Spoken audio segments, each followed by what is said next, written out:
Lika-liku punya istri mantan penari klub malam. Film dibuka dengan seorang wanita bernama Ligaya. Dia sedang mimpi buruk. Dia bermimpi mendengar bayi sedang menangis. Saat terbangun, suaminya yang bernama Elmer bertanya apa yang terjadi sambil menenangkan istrinya. Ternyata mereka baru saja kehilangan bayi mereka. Pagi harinya, Ligaya dan El masak bareng. Lalu datang mertua Ligaya alias ibunya El.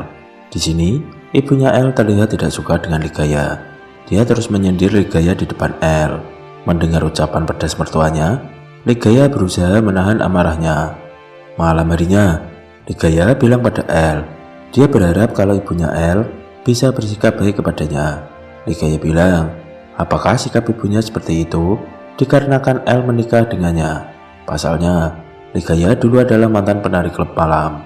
El menenangkan istrinya dan bilang kalau itu tidak ada hubungannya. El bilang mungkin ibunya ingin segera menggendong cucu. Setelah itu mereka lanjut kimpoy. Pagi harinya mertua Ligaya datang bersama teman-teman gosipnya ke rumah El. Di sini mertua Ligaya begitu membanggakan El. Namun dia terus saja menyindir Ligaya di depan teman-teman gosipnya. Ibu El juga menyuruh Ligaya melayani mereka saat mereka sedang bergosip. Ligaya diperlakukan seperti seorang membantu. Di tempat lain, El sedang berpesta dengan bos dan teman-teman kantornya. Hari itu El mendapat promosi jabatan, jadi mereka mengadakan pesta. Karena pengaruh minuman, bos El ngomong ngelantur. Dia bilang kalau El sangat beruntung, dia punya istri cantik mantan penari klub malam. Di sini teman-teman El yang lain mengajak sang bos untuk fokus minum saja, biar tidak tambah ngelantur ngomongnya. Saat El sampai di rumah, dia sudah ditunggu Ligaya di kamar. El terlihat kurang semangat. Ligaya pun bertanya apa yang terjadi. El cuma menjawab kalau dia lelah. Lalu, Ligaya inisiatif memijat suaminya dan lanjut ijlik tentunya. Keesokan harinya, saat Ligaya jalan-jalan, tiba-tiba dia digoda salah satu pelanggannya dulu. Beruntung, temannya yang bernama Lovina datang. Pria itu langsung diusir Lovina. Ligaya lalu mengajak Lovina ke rumahnya. Di sini, dia curhat tentang permasalahan dengan mertuanya. Lalu, Lovina membujuk Ligaya untuk balik ke klub malam saja dan meninggalkan El, ketimbang dia diinjak-injak oleh mertuanya. Apalagi, dulu Ligaya adalah primadona di klub malam. Tak lama, El datang. Lovina berusaha menyapa El, namun El menundukkan pandangan dan tak menggubris Lovina. Sebelum pulang, Lovina berpesan agar Ligaya lebih memikirkan tentang dirinya sendiri. Saat Ligaya dan El makan malam, Ligaya mempertanyakan sikap El pada Lovina tadi siang. Seolah-olah dia tak pernah kenal dengan Lovina, padahal mereka kenal satu sama lain. Ligaya menganggap kalau El memandang rendah Lovina karena dia bekerja di klub malam. Padahal istrinya sendiri dulu juga bekerja di klub malam. El lalu menyusul Ligaya yang ada di kamar. Dia meminta maaf atas sikapnya tadi siang. Dia bilang cuma tidak suka melihat cara Lovina berpakaian. Mereka pun baikan kembali dan mereka lanjut adu mekanik. Pagi harinya, Ligaya dan El ngobrol sambil sarapan. Mereka membicarakan tentang rencana berapa anak yang ingin Ligaya miliki. Lalu, Ligaya mengingatkan El kalau hari itu El ada undangan pesta ulang tahun bosnya. Singkat cerita, saat di pesta, saat bos terlihat sudah mabuk berat, di sini dia lagi-lagi ngomong lantur. Dia bilang kalau semua orang kantor pernah tidur dengan Ligaya. Sontak, El jadi murka. Dia lalu memukul bosnya. Karena tidak terima, El langsung dipecat malam itu juga. Bosnya juga memastikan kalau tidak akan ada perusahaan yang akan menerima El. Setelah itu El pulang ke rumah. Ligaya lalu bertanya kenapa El pulang begitu cepat. El lalu bilang kalau dia resign dari kantor. Di sini dia tak menceritakan kalau dirinya dipecat karena memukul bosnya sendiri. El lalu meyakinkan Ligaya kalau dia akan mudah untuk mendapatkan pekerjaan lagi. Setelah itu, untuk menghilangkan beban pikiran El, Ligaya mengajak El untuk bercocok tanam. Beberapa hari berlalu, karena El tidak bekerja, Ligaya kini berhemat karena tabungan mereka semakin menipis. Tak lama, ibu El datang membawa belanja karena melihat isi kulkas yang kosong. Dia juga memberikan uang kepada El. El benar-benar kesulitan mendapatkan pekerjaan. Dia tidak diterima di perusahaan manapun yang dia lamar. Ligaya yang menyadari hal itu, dia meminta izin El untuk bekerja lagi. Dia ingin membantu perekonomian keluarga. Namun, El tak setuju. Dia mengira kalau Ligaya akan kerja lagi di klub malam. Padahal Ligaya tak berniat untuk kerja di klub. Dia yang tersinggung langsung pergi begitu saja. Siang harinya, Ligaya menghubungi Lovina. Dia ingin meminjam uang untuk modal jualan online. Meski tak yakin Ligaya akan sukses jualan online, dia tetap meminjamkan uang. Sebelum pamit, Lovina bilang pada Ligaya, sebaiknya Ligaya kembali kerja di klub malam. Karena sekarang konsep klub malam berbeda.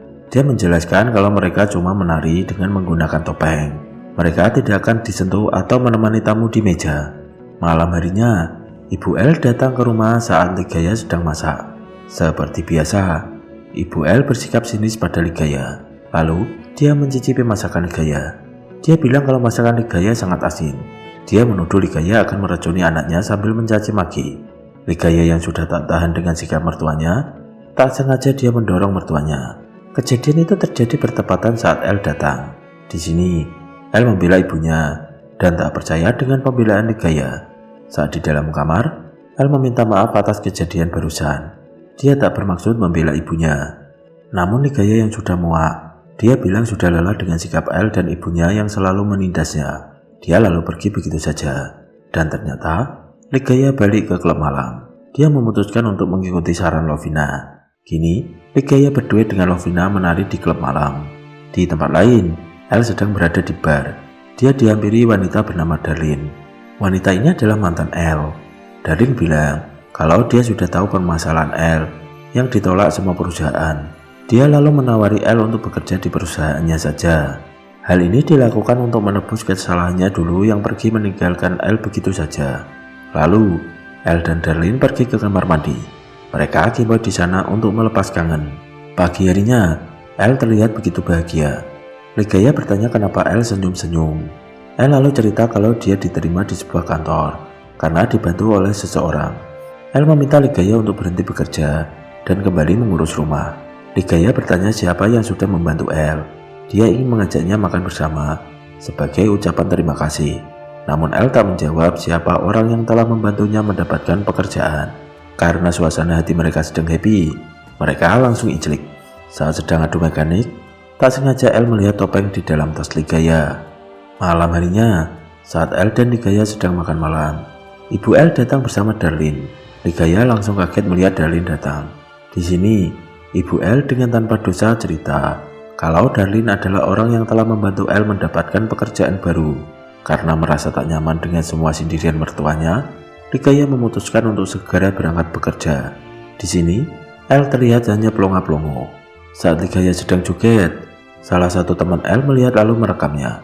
Video itu lalu dikirim pada El, sekalian mengajaknya untuk datang ke klub malam baru.